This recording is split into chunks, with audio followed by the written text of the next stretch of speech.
అనుదిన నిత్యజీవపు మాటలు. దేవుని నామానికి మహిమ కలుగునుగాక. దేవుని వాక్యాన్ని చదువుకుందాము. ఇట్టి వాటికి విరోధమైన నియమమేదియూ లేదు. క్రీస్తు యేసు సంబంధులు శరీరమును దాని ఇచ్చలతోనూ దురాశలతోనూ సిలువ వేసి ఉన్నారు. గలతీయులకు రాసిన పత్రిక 5వ అధ్యాయము 24వ వచనం. ఈ లోకమును ప్రేమిస్తూ దేవుని కూడా ప్రేమిస్తున్నానని అనుకుంటే అది దేవుని దృష్టికి అబద్ధం. ఎందుకంటే ఈ లోకంలో ఉన్నవన్నీ అనగా శరీరాశ, నేత్రాశ, జీవోడ్డమము మనలను దేవుని నుండి దూరం చేస్తాయి. మనము ఈ లోక సంబంధులుగా ఉండకుండా క్రీస్తు యేసు సంబంధులుగా ఉండాలి.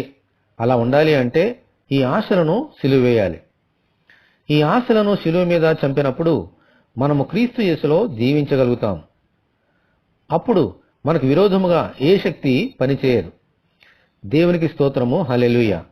ప్రభువా, ఈ లోక ఆశలను శిలువ మీద చంపి మీ కొరకు జీవించినట్లు దయచేయమని మనమందరము దేవుని ప్రార్థన చేసుకుందాము. ప్రభువా, మీకు వందనాలు తండ్రి. ఈ యొక్క జీవితాన్ని మాకు అనుగ్రహించినందుకు దేవా నీకు వందనాలు.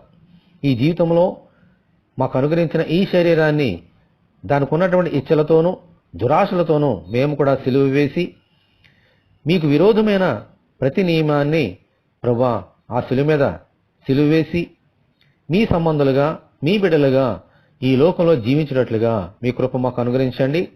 మా యొక్క ఈ లోకాశలను తీసివేసి నీకు ఇష్టమైన బిడ్డలుగా ఎల్లప్పుడూ జీవించినట్లుగా మీ కృప మాకు దయచేయమని, ఈ వాక్యం వెంటనే నీ బిడ్డలందరినీ దీవించమని యేసు అతి పరిశుద్ధమైన నామములో ప్రార్థన చేస్తున్నాము తండ్రి. ఆమెన్. ప్రభువైన యేసుక్రీస్తు కృప మనకందరికీ తోడేయునుగాక. ఆమెన్. పరిశుద్ధ దేవుని మందిరం.